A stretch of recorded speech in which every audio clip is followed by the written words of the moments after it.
आज कहानी सुनिए अनसुनी में सुनी कहानी स्नेह बंद। इसे लिखा है मालती जोशी जी ने। माँ, ये है मीतू, मैत्रेयी। ध्रुव ने परिचय कराया तो देखते ही रह गई। कटे बाल के नीचे एक छोटा सा चेहरा, वह भी आधा गॉगल्स से ढका हुआ। नेवी ब्लू रंग की जींस के ऊपर चटक पीले रंग का पुलोवर, उस पर बने हुए केबल्स इतने प्यारे कि कोई और होता तो पास बिठाकर पहले डिजाइन उतार लेती, बाकी बातें बाद में होती। पर ये मीतू थी, मैत्रेयी। अपनी सारी प्रतिक्रिया मन ही में समेटकर मैंने सहज स्वर में कहा, ड्राइंग रूम में चलकर बैठो तुम लोग, मैं पापा को बुला लाऊं। बच्चों के पापा हस्बे मामूल बगिया में इजी चेयर में लेटे अखबार पढ़ रहे थे। 4 पन्नों का अखबार है, लेकिन पढ़ने में सुबह से शाम कर देंगे। अपनी सारी खींच उन पर उड़ेलते हुए मैंने कहा, बहू रानी आई हैं, चलकर मुआयना कर लीजिए। बहू रानी? उन्होंने चौंक कर पूछा, फिर चश्मा उतारकर मुझे सीधे देखते हुए बोले, बहू रानी आई है तो तुम्हारा सर इतना तल्ख क्यों है? 1-2 नहीं, 7 रहते पूरे 28 साल हो गए हैं। मेरे स्वर का एक एक उतार चढ़ाव उन्हें कंठस्थ हो गया है। फिर भी मैंने कोई जवाब नहीं दिया और चाय बनाने के बहाने रसोई में चली गई। आधा पौन घंटे बाद जब चाय नाश्ता सजाकर बाहर ले गई, उस समय ड्राइंग रूम कहां से गुलजार था। इस बीच शायद शिव भी कॉलेज से लौट आया था और उसी के किसी चुटकुले पर सब लोग ठहाके लगा रहे थे। मुझे देखते ही शिव ने आगे बढ़कर ट्रे थाम ली। ध्रुव ने मेज से सारा कबाड़ हटाकर जगह बनाई। पानी का जग और चटनी की शीशी अंदर छूट गई थी। ट्रे रखकर शिव दौड़कर दोनों चीजें ले आया। सब कुछ एकदम स्वाभाविक ढंग से ही हो रहा था। जब से सविता ससुराल गई है, बच्चे इसी तरह माँ का हाथ बटा लेते हैं, पर पता नहीं क्यों आज मुझे यह सब अच्छा नहीं लगा। थोड़ा तो सब्र किया होता इन लोगों ने। मैं भी तो देखती, मीतू नाम की यह लड़की कितना अदब कायदा जानती है, घर की बहू बनकर आ रही है। यह तो हुआ नहीं कि खुद चलकर किचन तक आती, झूठ मूठ ही सही मदद के लिए पूछती तो बस लाड साहब की तरह बैठी रही। लड़के बेचारे बैरों की तरह दौड़ धूप कर रहे थे। नाश्ते के लिए गरम समोसे बना लिए थे, सूजी के लड्डू और घर का बना चिवड़ा भी साथ था। जनता ने नाश्ते का सरंजाम देखा और खुश हो गई। हाय माँ, आपने यह सब घर पर बनाया है? मीता तिलक कर बोली। मैं तो बिलीव नहीं कर सकती, रोज इतना रिच नाश्ता देती हैं आप। तभी आपके दोनों सुपुत्र मोटूमल हो रहे हैं। ए, हमें नजर मत लगाओ, ध्रुव ने टोका। माँ की जीवन भर की साधना है हमारे पीछे। जानती है माता जी, शिव ने कृत्रिम गंभीरता ओढ़कर कहा, माँ ने हमको खिला पिलाकर ऐसा तैयार किया है कि अब कैसी ही कर्कश बीवी मिले हम निपट लेंगे। मैदान छोड़कर भागेंगे नहीं। कमरा एक बार फिर हंसी में डूब गया। मुझे लेकिन बड़ा ताव आ रहा था। मेरे बच्चों को मोटूमल कहने का हक किसने दिया इसे? अभी तो घर में आई भी नहीं और रोब छाड़ने लगी। वाह, यह भी कोई बात हुई? तुम्हारे माँ बाप ने तुम्हें नहीं खिलाया तो हम क्या करें? तुम अपने राज में डबल रोटी खिला खिलाकर उसे दुबला कर लेना बस। चलो माँ, मैंने अपनी तंद्रा से चौंक कर देखा। सब लोग उठ खड़े हो गए थे। मीता नमस्ते कर रही थी। गेट तक छोड़कर हम लोग लौट आए। ध्रुव उसे घर तक छोड़ने चला गया। पहली बार आई थी। बच्चों के पापा घर में आते ही शुरू हो गए। जिस को तो तुम नेक बांटती फिरती हो, उसे यूं खाली हाथी भेज दिया। मैंने कोई जवाब नहीं दिया, खाली प्लेट प्याले समेटकर रसोई में चली गई। पहली बार आई थी तो कोई क्या करे? रीति रिवाजों का ठेका क्या हमने ही ले रखा है? वह क्या एक बार छुपकर पैर नहीं छू सकती थी? एकदम ही अंग्रेज बनी जा रही थी। सारी शाम मैं रसोई में ही बनी रही। मुझे मालूम था मेरी प्रतिक्रिया जानने को सब उत्सुक होंगे, पर मैंने किसी को हवा नहीं लगने दी। शिव तक 1-2 बार आकर मंडरा गया, पर मैं व्यस्त होने का दिखावा करती रही। रात खाने की मेज पर भी एक अव्यक्त तनाव था। बच्चों के पापा ने 1-2 चुटकुले सुनाकर उसे तोड़ने की कोशिश भी की, पर बात कुछ बनी नहीं। खाने के बाद भी काम कहाँ खत्म होता है। सारे दरवाजे खिड़कियां मुझी को देखनी होती है। घर भर की बत्तियां बुझानी होती है। टंकी में पाइप छोड़ना होता है। दूध दही के बर्तनों को जाली की अलमारी में रखना होता है। आंगन में सूखते कपड़े उतारना होता है। एक एक काम निपटाती जा रही थी कि देखा ध्रुव पास आकर खड़ा हो गया है। उसने कांपते हुए स्वर में पुकारा, माँ। मैंने कहा, क्या है? तुम्हें मीता कैसी लगी? मैंने कहा, मेरे लगने का क्या, तुम्हें पसंद आनी चाहिए बस। नो मम्मा, तुम्हारी पसंद बहुत जरूरी है, तुम्हारी और पापा की। शाम से मन में जो अंधर उठ रहा था ध्रुव के प्रश्न से तीव्र हो उठा। तुमने जवाब नहीं दिया माँ। मैंने प्रति प्रश्न किया। अच्छा यह बताओ, क्या उसे पता था कि तुम उसे कहाँ ले जा रही हो? हाँ। क्यों? तो क्या वह ढंग के कपड़े पहनकर नहीं आ सकती थी? कम से कम तुम उसे। मैंने कहा था माँ उससे। फिर? लेकिन वह बोली, मैं जैसी हूँ वैसी ही उन्हें देख लेने दो। बेकार नाटक करने से फायदा। खैर, कपड़ों को छोड़ो। वैसे कैसी लगी बताओ ना। ध्रुव इतनी अजीजी से पूछ रहा था कि उसका दिल दुखाते न बना। अच्छी है, मैंने अनमने ढंग से कहा और बात समाप्त कर दी। वरना सच तो यह था कि मैंने मीता को ठीक से देखा ही नहीं था। पहली ही नजर में उसका हुलिया देखा और मन खट्टा हो गया था। बहू को लेकर मन में जितनी कोमल कल्पनाएं थी सब राख हो गई थी।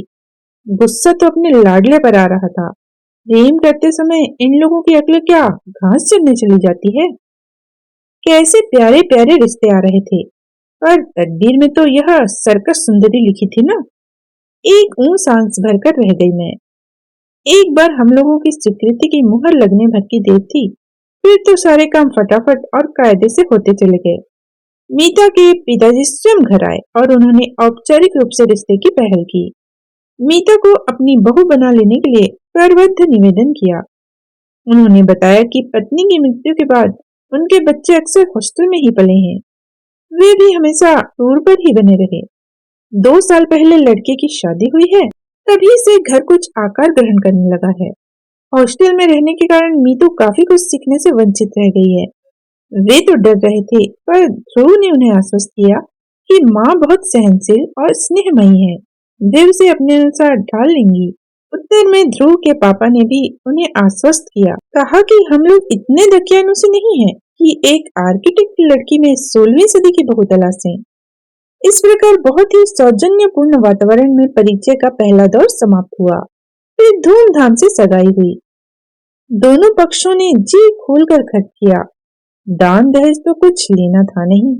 लेन देन की कड़वाहट भरी चर्चा से हम लोग बच गए। फिर भी मैंने सबकी नजर बचाकर समधी जी के हाथ में एक लिस्ट थमा दी थी। पहले बेटी की शादी थी, नाते रिश्तेदारों के नेक तो मिलने ही चाहिए थे। अपनी बेटी को तो लोग देते ही हैं, जिंदगी भर यह देना समाप्त ही नहीं होता, पर बाकी लोगों को मौका तो सिर्फ शादी में ही आता है ना। एक लिस्ट मैंने ध्रुव को भी पकड़ाई थी। लिस्ट क्या थी? होने वाली बहू के लिए पूरी आचार संहिता थी। मीता अब शादी के बाद इस घर में आएगी। भविष्य में वह बाल नहीं कटवाएगी, हाथ में चूड़ियां डालने की आदत डालेगी, शादी में सिर ढकेगी, घर में मेहमान रहेंगे तब तक साड़ी पहनेगी। लोगों के सामने ध्रुव को नाम लेकर नहीं पुकारेगी। खूब लंबी सोची थी, बारीक से बारीक जो भी बात याद आती गई जोड़ती थी। शिव ने तो उसका नाम 20 सूत्री कार्यक्रम रख दिया था। आते जाते ध्रुव को छेड़ देता, दादा भाई भाभी को कितने सूत्र रटा दिए। कभी कहता, भाभी से कहना फर्स्ट डिवीजन न आने से भी चलेगा, पर कम से कम पासिंग मार्क्स तो आने ही चाहिए। यह छेड़छाड़ सिर्फ मजाक के तौर पर नहीं होती थी, इसमें एक अव्यक्त आक्रोश भी था। माँ के कारण उन लोगों की इमेज एकदम पुराणपंथी हो गई थी। ध्रुव मुंह से तो कुछ नहीं कहता था, पर शिव के छेड़ने पर जैसे उदास हंसी हंस देता। उसी से यह स्पष्ट हो जाता था। आखिर एक दिन मैंने कह ही दिया, देखो शिव, ये मजाक उड़ाने वाली बात नहीं है। ये मत सोचो कि मैं अपने लिए कुछ कर रही हूँ। मेरी तो बस यही इच्छा है कि नई बहू की आते ही आलोचना न शुरू हो जाए। आखिर मेरी भी तो वह कुछ लगती है, और तुम तो जानते हो शादियों में कुछ लोग आते ही इसी मकसद से हैं कि नुक्स निकालें और आलोचना शुरू कर दें। बच्चे इसके बाद चुप हो गए थे। वैसे मैंने एकदम गलत भी नहीं कहा था। शादी में सचमुच लोग मीन मेख निकालने के लिए ही आते हैं। नई नवेली दुल्हनों को सबसे ज्यादा आलोचना झेलनी पड़ती है। झूठ क्यों बोलूं, खुद ही मैं कई बार इस अभियान में सम्मिलित हुई हूँ। दोनों ओर के परिवारों में अब तक जितनी बहुएं आई हैं, सबके लिए मेरे पास कहने के लिए कुछ न कुछ है। सुरेश की बहू रसोई तक में चप्पलें पहनकर घूमती है। महेश की बहू 9 बजे से पहले बिस्तर नहीं छोड़ती। राजन की बहू रसोई में झांकती तक नहीं। आलोक की बहू चौबीसों घंटे उसके नाम का जप करती रहती है। जेठ ससुर तक का उसे होश नहीं रहता। निखिल की बहू तो और भी तिस्मार खान है। जहां पति को 4 लोगों के बीच हंसते बोलते देखेगी, बच्चे को लत से लाकर गोद में पटक देगी। उस पर तुर्रा यह कि कोई मेरी अकेली का नहीं है जो दिन भर मैं इसे लाते रहूं। सुन सुनकर कान पक गए तो बुआ जी ने एक दिन कह ही दिया, बहू, सब जानते हैं कि बच्चे कोई अकेले पैदा नहीं करता, पर उसका कोई इस तरह से ढिंढोरा नहीं पिटता। ये सारे नमूने मेरी आंखों के सामने थे, इसलिए मन में एक आदर्श बहू की कल्पना थी। सोचा था ध्रुव के लिए जो लड़की लाऊंगी वह इन सबसे अलग होगी, पर अपना सोचा सब कहाँ हो पाता है। तुम्हारी सारी शर्तों का पालन करेगी तब तो तुम्हें वह अच्छी लगेगी न माँ? ध्रुव ने एक दिन गले में बाहें डालकर बड़ी आशा से पूछा था। तब यही सोचकर संतोष कर लिया था कि लड़का आज भी मुझे कितना चाहता है। आसपास के वातावरण को देखते हुए यह भी कम न था। शादी हुई और खूब धूमधाम से हुई। घर की पहली शादी थी। अनगिनत मेहमान आए थे। उनमें से कईयों को निराश लौटना पड़ा। टीका टिप्पणी का एक भी मौका हाथ नहीं लगा। मैं खुद बहुत डरी हुई थी। एक तो लड़की की मां नहीं थी, करता धरता बड़ी बहन थी जो अमेरिका में ही बस गई थी। पति पत्नी दोनों डॉक्टर थे। भैया भाभी तो अभी नए ही थे, पर स्वागत सत्कार में खान पान में कहीं कोई त्रुटि या अव्यवस्था नहीं हो पाई थी। मीता के पापा तो बिछे जा रहे थे, पर बहन बहनोई, भैया भाभी, चाचा ताऊ सभी सौजन्य और विनम्रता की मूर्ति बने हुए थे। और जयमाला के समय जब मीता को देखा तो बस आंखें जुड़ा गई। अपना यह रूप लावण्य इतने दिनों तक उसने कहाँ छिपा रखा था। लाल सुर्ख बनारसी साड़ी में लिपटी वह किसी सलोनी गुड़िया सी लग रही थी। अंतर जातीय विवाह को लेकर एक शूल था मन में, वह भी जाता रहा।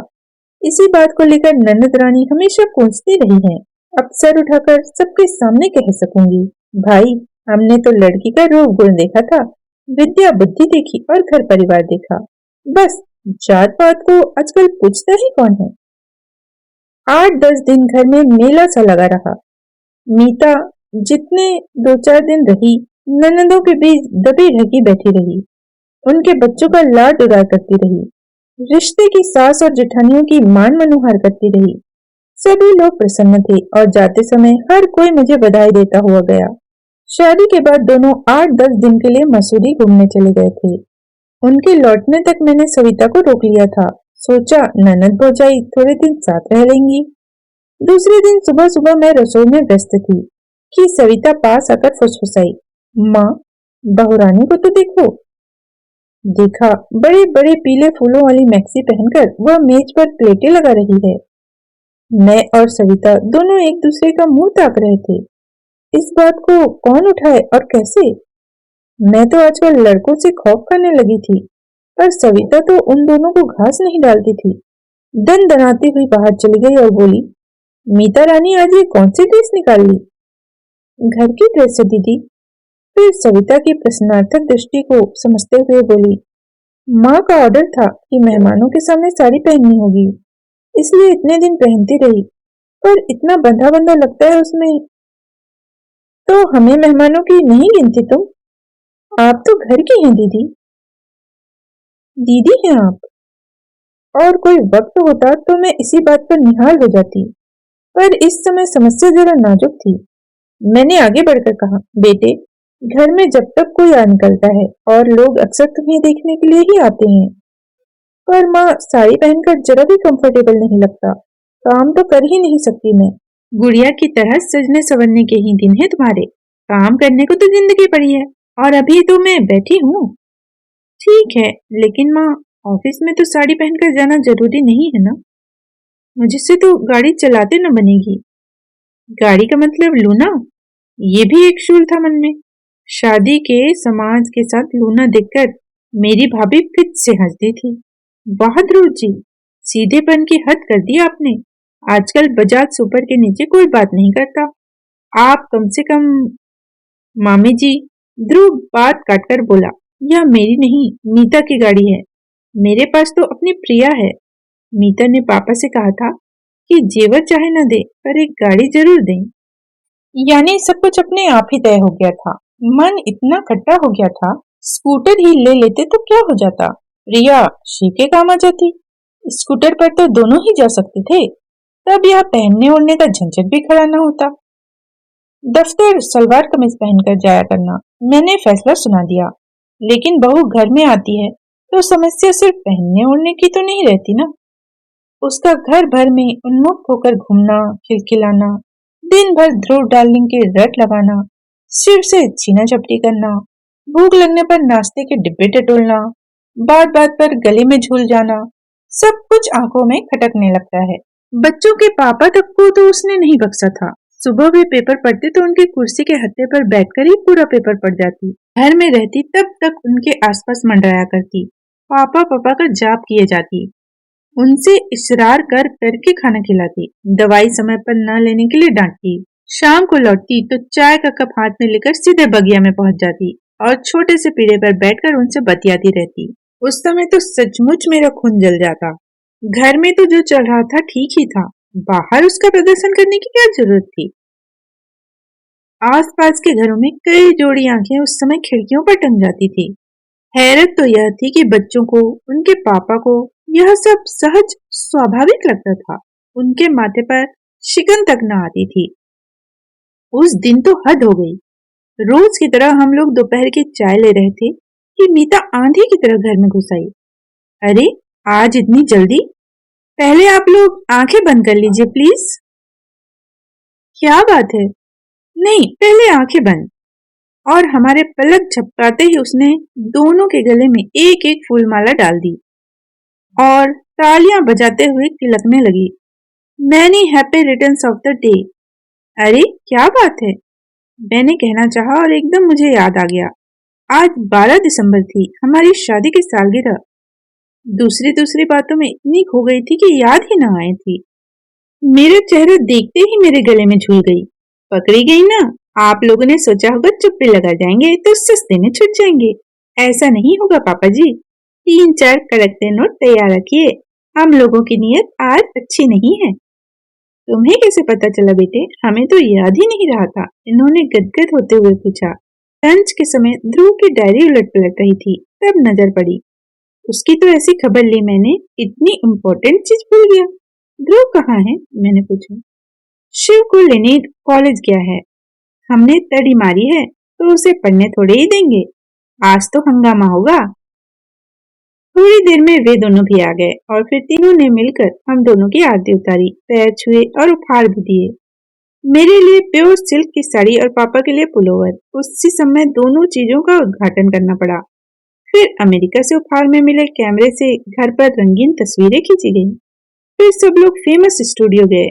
वहां एक ग्रुप फोटो के लिए मीता पारंपरिक बहू की वेशभूषा में सजी थी और मेरे पीछे खूब अच्छे से सिर ढककर खड़ी थी। शिव बार बार उसे छेड़ रहा था। फर्स्ट शो हम लोगों ने अंगूर देखी, फिर ब्लू डायमंड में खाना खाया, क्वालिटी में आइसक्रीम और बनारसी पान वाले के यहाँ पान खाकर लौटते 11 बज गए थे। बेतरह थक गई थी मैं, पर यह थकान भी कितनी मीठी थी। बाप रे, थक गई मैं तो। इन लोगों ने सचमुच एक हंगामा ही कर डाला। अब इतनी उछल कूद के लायक थोड़े ही रह गए हैं हम। रात में मैंने हंसते हुए कहा, पर देखा ये चुप हैं और आग्नेय दृष्टि से मुझे घूर रहे हैं। मैंने घबराकर पूछा, क्या हुआ? वह लड़की बेचारी माँ माँ कहकर मरी जाती है और तुम? क्यों, मैंने क्या किया है? मैंने खींच कर कहा। मन में छाई खुशी भाप बनकर उड़ने लगी थी। मुझसे क्या पूछती हो? अपने आप से पूछो कि तुमने क्या नहीं किया है। वह बेचारी बिना माँ की लड़की। बिना माँ की है तो मैं क्या करूं? मैं एकदम फट पड़ी। शाम ममता का एक सोता फूट पड़ा था। अंतस में वह जमने लगा था। बिना माँ की है तो मैं क्या करूं? यह तो बताइए, गोद में लेकर घूमूं या लोरी गाकर सुनाऊं? उन्होंने जवाब नहीं दिया और करवट बदलकर लेट गए। इतना गुस्सा आया। यह अच्छा तरीका है, जवाब देते न बने तो बात ही खत्म कर दो। अजीब मुसीबत है, मैं बुदबुदाई। दिन भर घर में धींगा मस्ती चलती रहती है। छोटे बड़े का भी लिहाज नहीं रखा जाता, फिर भी मुझे चैन नहीं है। पराई लड़की पर तो लोगों को इतनी ममता हो जाती है। साल 6 महीने में अपनी जाई घर आती है। उसका तो ऐसा कभी लाड दुलार नहीं होता। लाड दुलार क्या खाक करूंगा? वह तो तुम्हारे अनुशासन में पली हुई बिटिया है। आज तक कभी खुलकर बात भी नहीं की है उसने मुझसे। अब चुप रहने की बारी मेरी थी। जनवरी के प्रथम सप्ताह में ध्रुव को अचानक 6 महीने की ट्रेनिंग के लिए जर्मनी जाने का आदेश मिला। घर में एक खुशी की लहर दौड़ गई। इतने सारे लोगों में सिर्फ उसी का चयन हुआ था। गर्व से हम लोगों के कलेजे गच गच भर के हो गए थे। जोर शोर से तैयारियां शुरू हो गई और मेरा दिल बैठने लगा। लड़का पहली बार इतनी दूर परदेश में जा रहा है और फिर नई नवेली बहू को पीछे छोड़कर जा रहा था। मीतू को क्यों नहीं ले जाते, घूम आएगी, इन्होंने कहा था। लेकिन मीता ने इस प्रस्ताव का विरोध किया। वह बोली, बेकार रुपए फेंकने से क्या फायदा पापा जी? ध्रुव का खर्च तो कंपनी देगी, मेरा तो हम ही लोगों को उठाना पड़ेगा। कभी अपना भी चांस आएगा, है ना शिव? वह हमेशा की तरह हंसमुख बने रहने का भरसक प्रयास करती, पर कभी कभी उसका चेहरा बेहद उदास हो जाता। स्वाभाविक भी था, पर मुझे चिंता हो चली थी। आखिर मैंने एक दिन ध्रुव से कहा, बेटे, तुम्हारे लौट आने तक मीता अपने पापा के यहाँ रहे तो कैसा रहेगा? कहीं भी रह लेगी माँ, 6 महीने की तो बात है, पलक झपकते बीत जाएंगे। और सब कुछ ठीक ठाक रहा तो लौटते समय 15-20 दिन के लिए उसे बुला लूंगा, घूम घाम लेंगे। उसने तो बात समाप्त कर दी थी, पर मेरी चिंता वैसी की वैसी बनी हुई थी। बच्चों के पापा इन दिनों कुछ ठीक नहीं थे। वह यहाँ उदास बनी रहेगी तो उसका संबंध सीधे मुझसे जोड़ देंगे, इसलिए डर लग रहा था। शिव और मीता उसे छोड़ने बंबई तक गए थे। लौटकर मीता अपने पापा के यहाँ चली गई। उसकी भाभी के यहाँ लड़का हुआ था। फिर महीने भर बाद भाभी अपने पीहर चली गई, तो उसने घर की देखभाल के लिए वहां रह जाना चाहा, तो हमने कोई आपत्ति नहीं की। घर एकदम सुनसान हो गया था। बच्चों के पापा ध्रुव से ज्यादा मीता को मिस कर रहे थे। हर चौथे आठवें दिन समधी आने पहुंच जाते, कभी घसीट कर साथ मुझे भी ले जाते। तब समधी जी चुटकी लेते, अपने बच्चों के लिए कैसे दौड़ दौड़ कर आ जाते हैं आप? मुझ गरीब की तो कभी सुध भी न ली। शिव भी अक्सर देर से घर लौटा। कभी भाभी के साथ शॉपिंग करनी होती थी या कभी उन्हें मूवी दिखानी होती थी। कभी कभार वह भी घर पर आ जाती, पर पहले का सा तूफान बर्पा नहीं करती। हंसती खिलखिलाती, पर उसमें पहले किसी जीवंतता नहीं थी। जब वह चली जाती तो यह कहते, कहा था साथ चली जाओ, पर नहीं मानी, पैसे का मुंह देखती रही। अब मन ही मन घुल रही है। मार्च का अंतिम सप्ताह रहा होगा। एक रात इनके पेट में जोर का दर्द था। पता नहीं कितनी देर से तड़प रहे थे। मेरी तो अचानक नींद खुली तो देखा पेट पकड़े बैठे हैं। चेहरा सफेद पड़ गया है। मैंने घबराकर पूछा, क्या हुआ? क्या पेट दर्द कर रहा है? उन्होंने जवाब नहीं दिया। मैं उठी, पानी गर्म किया, रूई में हींग की डली लपेटकर उसे जलाया। फिर प्लेट में अजवाइन, काला नमक, हींग और गर्म पानी लेकर इनके पास गई। वे मना करते रहे, पर मैं बार बार आग्रह करने लगी तो चिढ़कर बोले, जरा बात तो समझा करो, वैसा दर्द नहीं है भाई। फिर कैसा है? मैं दोपहर से बाथरूम नहीं गया हूँ। और अब बता रहे हैं? मैं फटी फटी आंखों से उन्हें देखती रह गई। शिव के पेपर चल रहे थे। पढ़कर शायद अभी अभी सोया था, पर उसे जगाना पड़ा। उसी रात जाकर वह डॉक्टर शुक्ला को लिवा लाया। उन्होंने मुआयना किया और पूछा, ये तकलीफ कब से है आपको? जी, 15-20 दिन से थोड़ा कष्ट हो रहा था। इतना ताव आया मुझे, इतने दिनों तक चुप बने रहने में क्या तुक थी? शिव बोला, माँ, यह समय गुस्सा करने का नहीं है, बाद में निपट लेना, पहले उन्हें संभालो। राम राम करके वह रात बीती। सुबह भर्ती होना ही पड़ा। प्रोस्टेट की शिकायत थी, ऑपरेशन जरूरी था। इन्होंने पहले ही अपने आदेश सुना दिए, प्राइवेट नर्सिंग होम नहीं जाएंगे, सरकारी अस्पताल में भी प्राइवेट वार्ड नहीं लेंगे, जनरल में रहेंगे। इस ऑपरेशन के बाद नर्सिंग की बहुत जरूरत होती है, प्राइवेट वार्ड में तो कोई झांकता भी नहीं है, 10 बार बुलाने जाना पड़ता है। उनकी बात न मानने का कोई उपाय ही नहीं था। खजाने की चाबी उन्हीं के पास थी। ध्रुव यहाँ होता तो बात दूसरी थी, पर अब इतनी दूर से बुलाने का कोई मतलब भी नहीं था।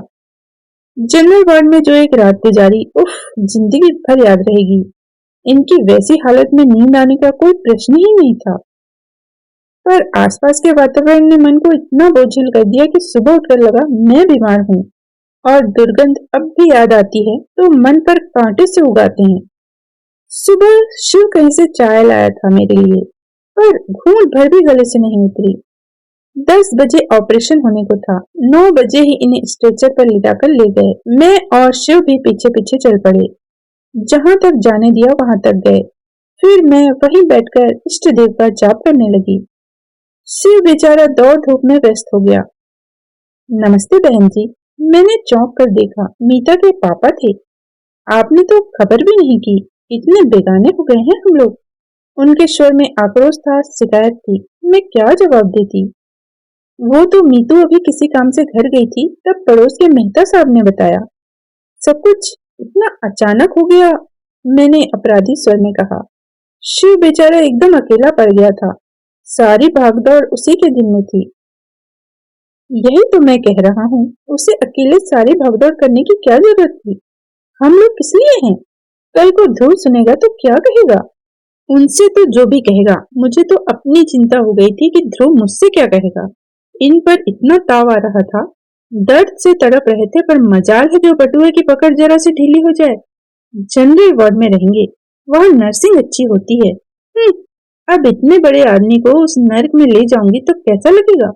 अपनी उस दुश्चिंता में यह पूछना भी याद ना रहा कि मीता कहाँ है। 11:30 बजे उन्हें थिएटर के पास वाले कमरे में लाकर रखा गया। ऐसे हट्टे कट्टे हंसते बोलते व्यक्ति को इस तरह असहाय अवस्था में देखकर मेरी तो रुलाई फट पड़ी। मीता के भाई नरेश मुझे सहारा देकर बाहर ले आए और वापस बेंच पर बिठा दिया। असहाय सी मैं वहां बैठी रही। 2 घंटे बाद उन्हें वार्ड में ले जाने की अनुमति मिली। ये 2 घंटे मेरे लिए 2 युग हो गए थे। वार्ड में वापसी के समय काफिला जरा बड़ा था। घर परिवार के लोग थे और स्टाफ के भी। ढेर सी शीशियां स्ट्रेचर के साथ चल रही थी और सब लोग उन्हें उठाए हुए थे। माँ, तुम सीढ़ियों से आ जाओ, लिफ्ट में तुम्हें परेशानी होगी, शिव ने कहा तो मैं सीढ़ियों की ओर मुड़ गई। हाफती हाफती ऊपर पहुंची। तब तक स्ट्रेचर शायद वार्ड में पहुंच चुका था, क्योंकि गलियारे में उसका कहीं पता नहीं था। मैं वार्ड तक पहुंची ही थी कि नरेश जी की आवाज आई, आइए माँ जी, इधर आइए। उनके पीछे चलती हुई मैं गलियारे की छोर तक पहुंची। डिलक्स रूम का दरवाजा खुला और खाली स्ट्रेचर थामे लोग बाहर निकले। यह कमरा? मैंने अस्फुट स्वर में कहा। भाभी ने बुक करवाया है। मेरा असमंजस ताड़कर शिव पास आकर फुसफुसाया। ये उसके बस की ही बात थी जी, उसके पापा गर्व से बता रहे थे। सुपरिटेंडेंट से जाकर भिड़ गई, खड़े खड़े रूम अलॉट करवा लिया। बहुत लड़ाकू है यह लड़की। मैंने मीता की ओर देखा, वह चुपचाप इनके पलंग के पास खड़ी थी। घर पर तो तिनका भी नहीं उठाती। नरेश बोले, यहाँ आई है तब से सफाई में जुटी है, 3 बार तो घर के चक्कर लगा आई है। ये सास जी को खुश करने के फार्मूले हैं, संध्या जी ने स्नेह सिक्त स्वर में कहा। कमरा सचमुच धुला पूछा चमक रहा था। दोनों पलंगों पर घर की साफ चादरें और तकिए रखे हुए थे। टेबल पर सफेद टेबल क्लॉथ था। अलमारी में कागज बिछे हुए थे, उसमें मेरे और इनके कुछ कपड़े तहकर रखे हुए थे। चाय, शक्कर, कप, प्लेटें, माचिस कुछ भी नहीं भूली थी वह। बाथरूम में बाल्टी, मग, तौलिया, चौकी सब व्यवस्थित ढंग से सजा हुआ था। थोड़ी देर में स्टोव की घड़घड़ाहट शुरू हो गई। देखा, मीता चाय बना रही थी। माँ, चाय पी लीजिए। थोड़ी देर में वह मेरे सामने खड़ी थी। कमरे में आने के बाद से उसने पहली बार बात की थी और उसका स्वर अत्यंत सपाट था। चाय यहाँ? मैंने एक बेमतलब सा जुमला उठाया। तो कहाँ पिएंगी? क्या पापा को इस हालत में छोड़कर आप घर जाएंगी? उसकी बात में तर्क था, पर उससे भी ज्यादा वजनदार उसकी आवाज थी। मैंने चुपचाप प्याला होठों से लगा लिया। मेरे चाय लेते ही सबने जैसे राहत महसूस की, क्योंकि सभी थके हुए थे। बहुत बेमन से प्याला उठाया था मैंने, पर सच कहूं तो पीने के बाद जी एकदम हल्का हो गया। सुबह से सिर भारी हो गया था, यह भी थोड़ा उतर गया। 5 बजे के करीब उन्हें कुछ होश आया। मीता उनके पास ही बैठी हुई थी। उसे देखकर उतनी पीड़ा में भी वे थोड़ा मुस्कुरा दिए। तब मुझे एहसास हुआ कि सचमुच उनकी यंत्रणा बहुत भीषण रही होगी। नहीं तो क्या ऑपरेशन से पहले एक बार भी अपनी लाडली बहू को याद न करते? पापा, आप और भैया अब घर जाइए, मीता का फरमान छूटा। रात को मेरा और माँ का खाना लेकर भैया आएगा। आप अब सुबह आइएगा। मैं फल फूल खा लूंगी, मैंने हल्का सा प्रतिवाद किया। आपके लिए पक्का खाना बन जाएगा, उसने मेरी ओर बिना देखे जवाब दिया। वैसे बहन जी, चाहे तो हमारे साथ घर चलकर। पापा प्लीज, उसने जैसे सारे विवाद को समाप्त करते हुए कहा और उन दोनों को जबरन घर रवाना किया। फिर शिव के साथ बैठकर उसने सारे पर्चे पढ़े और फिर शिव को दवाइयां लाने भेज दिया और खुद इनके पलंग के पास स्टूल खींचकर बैठ गई। दूसरे पलंग पर मैं चुपचाप पड़ी रही। बोलने की शक्ति ही नहीं रह गई थी। 2 रातों का जागरण था, थकान थी, तनाव था। कब झपकी लग गई पता ही नहीं चला। मीता ने खाने के लिए जगाया, तब जाकर आंख खुली। समधी जी से रहा नहीं गया होगा, खाना लेकर खुद आ गए थे। बदले में लाड़ों की फटकार भी सुननी पड़ी। वे शिव का खाना भी लाए थे, पर मीता ने उसे अस्पताल में खाने नहीं दिया। तुम पापा के साथ घर जाओगे और सुबह पेपर के बाद ही यहाँ आओगे, समझे? लेकिन भाभी, यहाँ, वह मिमियाया। यहाँ की चिंता मत करो, यहाँ मैं हूँ, माँ है, भैया है। शिव बहुत गुनगुनाया, पर आखिर उसे जाना ही पड़ा। उन लोगों को छोड़ने के लिए नरेश जी नीचे तक गए। मीता ने उनसे मेरे लिए पान मंगवाया। पान के बिना आज पूरा दिन हो गया था, पर मुझे याद ही नहीं आई थी। पर पता नहीं कैसे मीता जान गई थी कि खाने के बाद मुझे तलब जरूर आएगी। खाने के बाद उसने मेरा बिस्तर ठीक किया, फिर बाथरूम में जाकर सारी प्लेटें, गिलास धो डाले। दूध एक बार फिर गर्म किया और सोने की तैयारी करने लगी। भैया, 12 बजे तक मैं एक झपकी ले लूं, फिर ड्यूटी पर आ जाऊंगी। फिर चाहे आप पूरी रात सोए रहना, उसने कहा और आराम कुर्सी में हाथ का तकिया बनाकर लेट गई। नरेश जी पलंग के पास एक कुर्सी खींचकर बैठ गए। मेरे आराम में जरा भी खलल न डालते हुए दोनों भाई बहन नाइट ड्यूटी निभाने को तत्पर थे। मुझे कैसा तो लगा। मीता, मैंने स्नेह सिक्त स्वर में आवाज दी। भैया आराम कुर्सी में लेट जाएंगे, तू इधर पलंग पर आ जाना। दिन भर खड़ी की खड़ी है। पता नहीं मेरी आवाज में कुछ था, यह उसने प्रतिवाद नहीं करना चाहा। वह चुपचाप मेरे पास आकर लेट गई। आप सोने लगे तो मुझे जगा लीजिएगा भैया, उसने कहा और आंखें मूंद ली। नरेश जी आराम कुर्सी पलंग के पास खिसका कर उसमें लेट गए। कमरे में एक अजीब सी शांति छा गई। मैंने मीता की ओर देखा। पता नहीं क्यों उसे देखकर मुझे सविता की याद हो आई। 2 बच्चों की माँ हो गई है, पर अब भी कभी कभार उस पर बचपन सवार हो जाता है। माँ के पास लेटने का मोह हो जाता है। उन क्षणों में वह एकदम नन्ही सवी बन जाती है। मेरे पास लेटी यह नन्ही सी लड़की, इसका भी तो कभी कभी मन होता होगा। तब किसके आंचल में मुंह छुपाती होगी? बड़ी बहन है, वह 7 समंदर पार इतनी दूर है। भाभी तो खुद ही लड़की है अभी। वह मेरी ओर पीट करके लेटी थी, निस्पंद। सलवार सूट उतार कर उसने नाइटी पहन ली थी। उसमें वह एकदम बच्ची सी लग रही थी। दिन भर किसी उग्र तेज से दपदप करता उसका चेहरा अब एकदम निरीह, निष्पाप, शिशु का सा लग रहा था। ममता का एक ज्वर सा उठा मन में। एकदम उसे अंक में भर लेने की इच्छा हुई, पर संकोच से मैं बस उसकी पीठ पर, बालों पर हाथ फेरती रही। वह मेरे वात्सल्य के उद्रेक से अनजान वैसे ही निस्पंद पड़ी रही। अचानक मेरी उंगलियां उसकी पलकों को छू गईं। वे गीली थी। क्या हुआ बेटे? मैंने प्यार से पूछा। वह कुछ नहीं बोली, बस जैसे धुलाई रोकने के लिए होंठ सख्ती से भींच लिए। अपने पापा जी के लिए परेशान हो? पर डॉक्टर साहब तो कह रहे थे वे एकदम ठीक हैं, ऑपरेशन बहुत अच्छा हुआ है, बस 1-2 दिन में उठकर बैठ जाएंगे, यही कह रहे थे ना? कहते कहते मैं भी शंकाकुल हो उठी। वह एकदम पलटी, कुछ क्षण मुझे देखती रही, फिर मेरी छाती में मुंह छिपाकर सुबकते हुए बोली, पहले यह बताइए, आपने हमें खबर क्यों नहीं की? पापा जी इतने बीमार हो गए और किसी को मेरी याद भी नहीं आई। यही तो, अपने आप को कटघरे में खड़ा करके मैं बार बार पूछ रही थी, मुझे उसकी याद क्यों ना आई? अपनी बिटिया को मैं कैसे भूल गई थी?